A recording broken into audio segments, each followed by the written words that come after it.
Hey, this is Cam with Blacktail Studio, and this week I'm going to show you how to save a ton of epoxy by only building a partial epoxy mold through a couple really cool and pretty simple tips and tricks I've learned over the years. Stay tuned.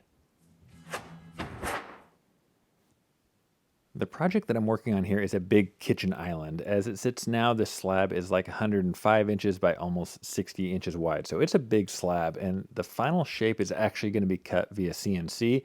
So what I'm doing here is only for the purpose of making this partial epoxy mold. I'm just cutting a straight edge, and any straight edge you can give yourself is going to make your life easier. And here is, again, it's not an exact science. I'm just cutting some oversized melamine sheets, and it'll all make sense here in just a second because cut these oversized sheets, some oversized sides there, and I just want enough to more than cover any of the cracks. So that's all I was doing up to this point. Now that I know those melamine sheets are going to be big enough, I'm going to set them aside for a minute while I seal the slab. And traditionally, I seal the entire slab, the sides, the top, the bottom. Since this is just a partial pour, I'm only going to do the section that's going to be getting the epoxy. And there were some softer parts, and the black epoxy that I'm going to use is very prone to staining the wood. So I wanted to make sure I had it completely sealed. And you can see there that dry spot soaked up more epoxy, so we want to kind of saturate that and harden up that soft spot. And mold release. You will see here in a little bit why mold release is necessary. And I always get asked if you have to use mold release.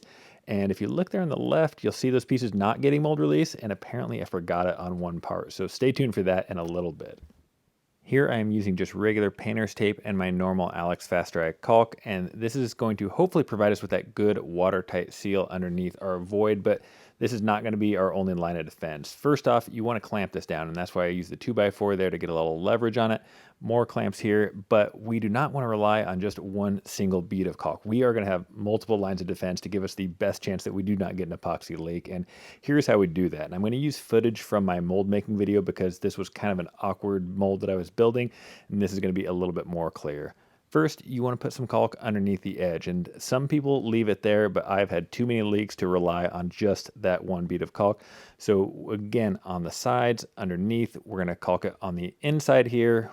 We are then going to use brad nails, and brad nails are usually enough. Sometimes you can come back with some screws, but I generally feel that the brad nails are enough. Again, hitting all the corners, you're going to press it in with your finger, and before I forget to mention it, you always want to let this dry for 24 hours. It says like a 20-minute cure time, but that is not enough. And finally, we're going to hit the back side too. So we're hitting it underneath, on the front, on the back, up the sides with brad nails everywhere you want this caulk. And trust me, you do not want to skip a step. Anytime I've thought I've been good enough, I would get a leak. And here is the absolute overkill. If you really want to use some screws, drill some pilot holes, add some screws. I don't think they're usually necessary, but you can add them in.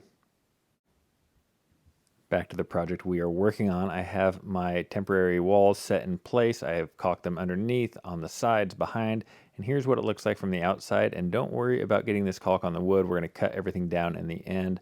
But here's something you might run into is this wood isn't perfectly flat yet, and that's okay, but there is a gap. And so I wasn't sure that I got a good watertight seal with the caulk underneath there. So this is a really useful trick is use a tabletop epoxy or just a faster setting epoxy, and you can see how much thicker it is than the normal deep pour stuff. And this is going to go and it's going to set up in like an hour. And so what it's going to do, it's going to seep into any of those gaps and it's going to harden them up and make a truly aquarium tight seal. So if you have any questions about your form, don't hesitate to pour some of this faster drying epoxy in there first, and that will really seal it up. About 6 months ago, I started doing these video consultations through my website because I found a lot of you have some very specific questions about your project or your business, and that was going to be the best way for me to interact with you guys on a one-on-one basis. And first off, if you have any questions about those, I'll include a link to that in the video description below.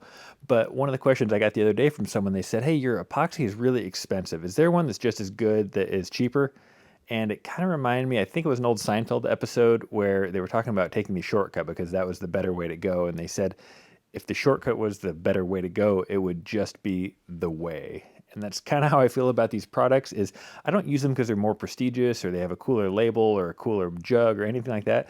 I use them because they're the best. And unfortunately, if there was another one that was cheaper and better, that's the one I would use. And so all my products, whether it's the finish or the epoxy or whatever it is, I just use it because it's the best product I have found. And unfortunately, there isn't some magic product out there that is going to be cheaper and better. Also, this is really important to me. I want to take a second to thank everybody out there that has subscribed to my channel because we just passed the 1 year mark of when I quit my job to be a full-time content creator slash YouTuber, which still sounds absolutely ridiculous to say out loud, but it's true. And I've never been happier. This last year could not have gone any better. So thank you so much for coming along for the journey. I really, really appreciate your support. I want you to pay attention to how easy all these pieces are coming off that have mold release on them. It's just a couple taps with the mallet. I didn't go crazy trying to break this one off.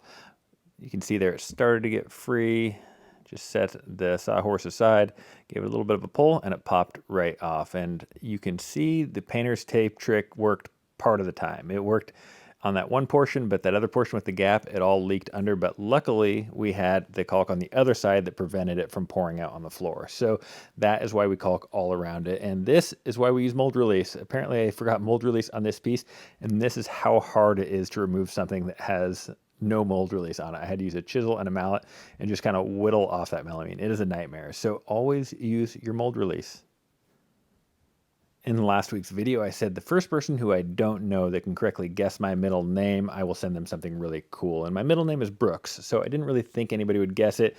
And apparently I underestimated how freaking good / creepy you guys are with the Google. Because I Googled myself and I could not find my middle name, yet dozens and dozens of you correctly got my middle name in last week's video. So this week, it is time to step your game up. The first person that can guess the last name of my 3rd grade teacher, I will send you something really, really cool. So good luck with that. Anyway, start your question or comment with your guess of the name of my 3rd grade teacher, and I will know you made it all the way to the end of the video, and I promise I will answer all of your questions or comments first.